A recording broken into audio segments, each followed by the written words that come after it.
আমার চতুর্থ শ্রেণীর প্রিয় ছাত্রছাত্রীরা, আজকে আমি তোমাদের শেষ ক্লাস বইয়ের একবারে মায়াদ্বীপ, সুনীল গঙ্গোপাধ্যায়ের মায়াদ্বীপ, এই মায়াদ্বীপ নিয়ে একটু আলোচনা করব এবং একটা প্রশ্ন তোমাদের জন্য দেব। এর পরের ক্লাসগুলোতে আমি কী ধরনের প্রশ্ন হবে, কিভাবে, কারণ ডিসেম্বরে তোমাদের পরীক্ষা হবে, সেটা স্যার নিশ্চয়ই জানিয়ে দেবে।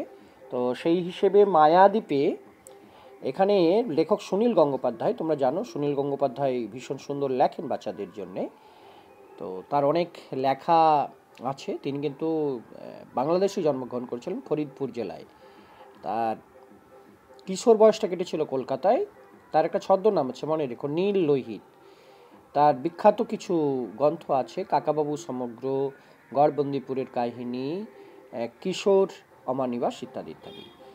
তো এইখানে লেখক এই মায়াদ্বীপে যেটা বর্ণনা করেছেন, যে মায়াদ্বীপে মারমেড তিনি দেখেছিলেন। এখন এইখান থেকেই প্রশ্ন আসে, মারমেড কি? মারমেড বলতে মারমেডের বাংলাটা কি, মারমেড দেখতে কেমন, কিভাবে লেখক মারমেড দেখেছিল, এই প্রশ্নটা তোমরা করে রাখবে। তাহলে প্রশ্নটা কি, মারমেড শব্দটির অর্থ কি, লেখক কিভাবে মারমেড দেখেছিলেন, এবং এই যে মারমেড, সেই মারমেড সম্পর্কে লেখককে কিভাবে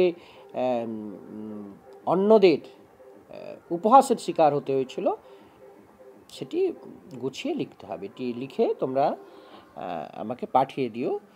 আর আরেকটা প্রশ্ন, যে ওই যে দ্বীপ, দ্বীপ বলতে মায়াদ্বীপটি কেমন ছিল, সেই দ্বীপ সম্বন্ধে লেখকের অভিজ্ঞতা, আর